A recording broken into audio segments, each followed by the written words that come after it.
King Solomon. King David was getting old, and it was time for a new king to lead Yah's people. David chose his son Solomon, and everyone celebrated, hoping that he would be an even greater king than David. Yah loved Solomon very much, and he had some surprising, incredible things in store for him. One night, Yah spoke to Solomon in a dream. "Ask me for anything you want," he said, "and I will give it to you." What would Solomon ask for? Lots of money, a palace, 1,000 horses? No. Solomon asked for wisdom. Wisdom means knowing what is right and true. Why?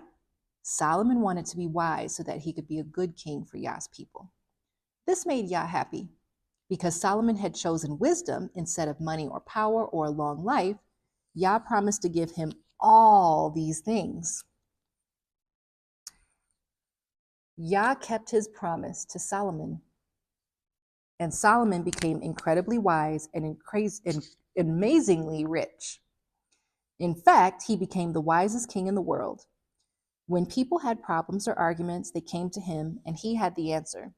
Nothing was too tricky for him. This made him a very good king.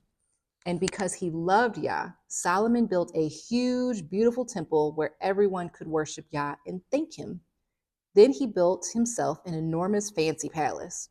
His kingdom grew, and people from far and wide heard about his riches, his power, and his wisdom.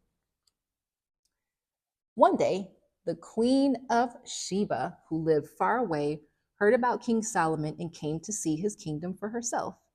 She was curious. Was he really as wise and as rich as she had heard? When she arrived, she saw that everything she had heard about Solomon and his kingdom was true. "I can see that Yah is great," she told him, "and that he has given you incredible gifts.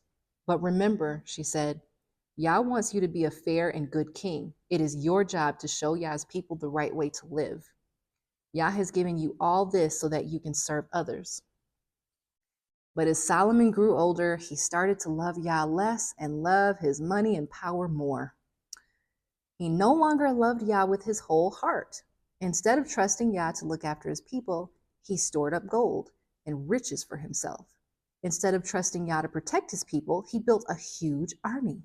He even used slaves to build himself a bigger kingdom.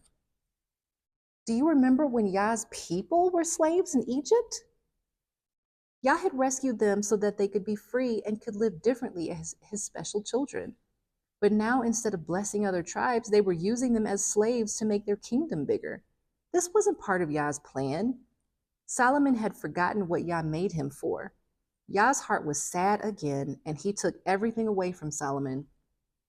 Many kings came after Solomon. Some of them loved Yah, but most did not. Over and over again, Yah's people forgot how to love him with all their hearts. They forgot how to follow Yah, and they stopped obeying his rules. They forgot what they were made for.